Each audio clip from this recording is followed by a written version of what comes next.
Hai mai pensato a cosa succede nei 4 minuti in cui nessuno ti vede? 4 minuti in cui il mondo continua, ma tu sparisci?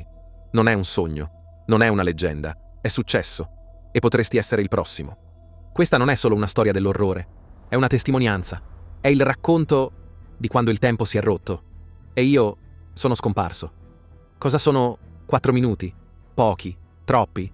In 4 minuti puoi fare un caffè, mandare un messaggio, perdere un treno. In 4 minuti puoi rovinare una vita o salvarla. Ma se quei 4 minuti non scorrono come dovrebbero, se l'orologio va avanti ma tu rimani indietro, se in quei 4 minuti qualcosa ti guarda, ti chiama e ti prende, allora no, non sono solo 4 minuti, sono l'eternità che ti inghiotte e tu non torni più. Hai mai avuto la sensazione che il tempo si spezzasse? Che ci sia un istante preciso in cui qualcosa cambia per sempre e nulla torna più com'era? Mi chiamo Marco e quella notte sono scomparso. Non fisicamente. Almeno non subito. È successo in un piccolo paese tra le montagne abruzzesi, dove il silenzio è più profondo del buio e dove, da anni, si racconta una leggenda. Una leggenda che nessuno prende davvero sul serio. Una leggenda che parla di 4 minuti. 4 minuti di terrore puro. 4 minuti in cui il tempo si ferma. Ma tu no.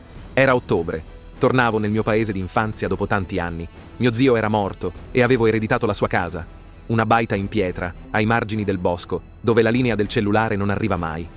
Te lo immagini un posto così? Un luogo dimenticato, fermo nel tempo, dove ogni oggetto sembra guardarti. Appena arrivato tutti mi avevano detto la stessa cosa. Non restare là di notte.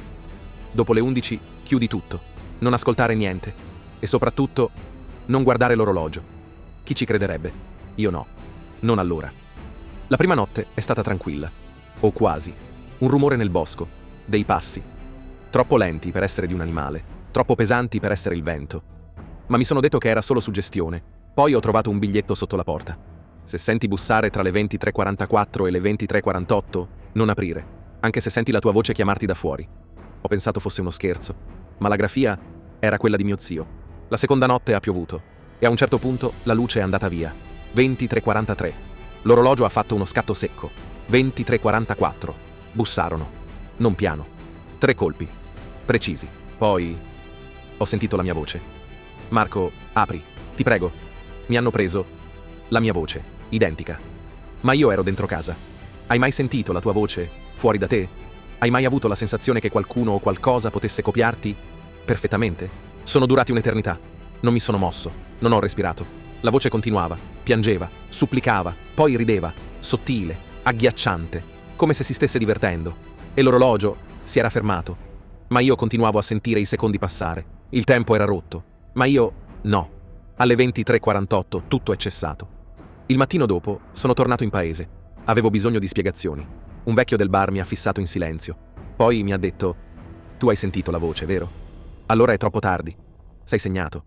Gli chiesi cosa significasse. E lui rispose solo: nessuno sparisce nei 4 minuti, sparisci dopo, quando pensi sia tutto finito. È cominciato tutto 2 giorni dopo. Le foto su Instagram, sparite. Il mio nome, rimosso dalla chat di gruppo. Mia madre mi ha guardato e ha detto: chi sei? Hai mai sentito tua madre chiederti chi sei? Hai mai visto il tuo riflesso in uno specchio? Cambiare espressione quando tu non lo fai? Io sì. E se ti dicessi che non è solo una storia? Se ti dicessi che qualcosa di simile è già accaduto? Nel 1978, in un paesino del Molise, un giovane di nome Davide scomparve. Nessun corpo, nessuna traccia, ma nel suo diario l'ultima frase era: 23:44. Sta bussando, ma io sono già dentro.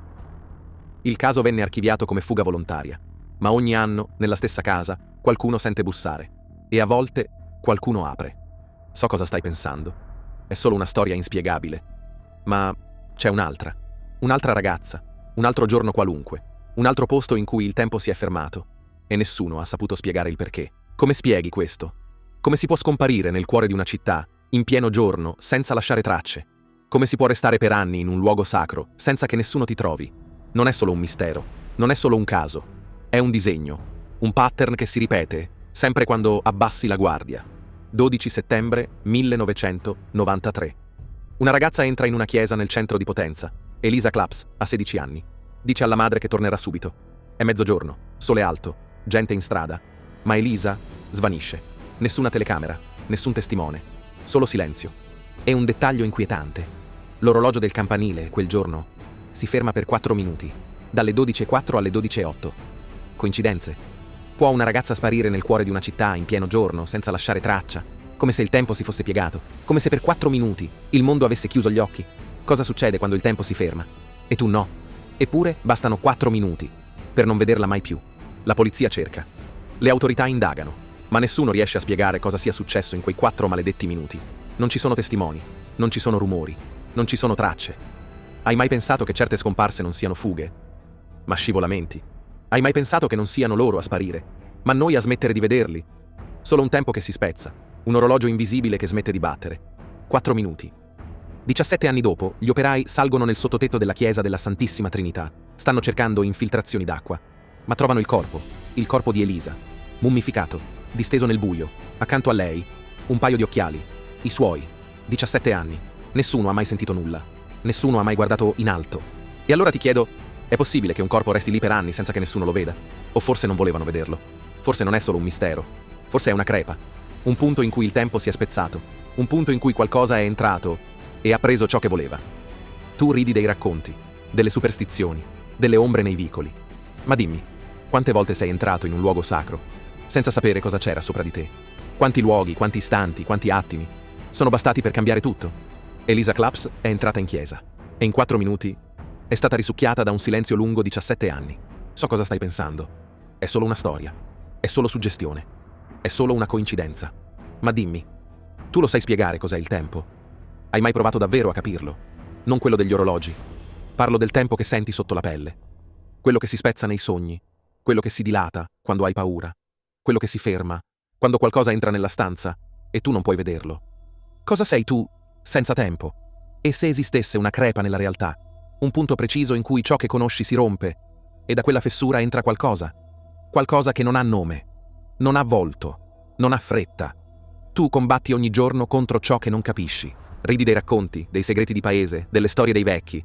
Ma sei così sicuro che siano solo leggende? Chi sei tu per decidere cosa è vero e cosa no? Forse la verità non ha bisogno che tu ci creda. Forse ti osserva, ti aspetta. E quando scoccheranno le 23:44, ti prenderà 4 minuti del tuo tempo, solo 4. Ma saranno abbastanza. Quante sono, nel mondo, le persone scomparse? Quanti nomi dimenticati, quante foto sbiadite sui pali della luce? Quante madri che aspettano? E quante risposte che non arrivano mai?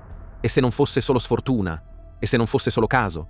E se ci fosse qualcosa che si nutre di quei momenti vuoti? Di quei torno subito che non tornano mai? Io non so se sono ancora qui. La gente mi passa accanto e non mi vede.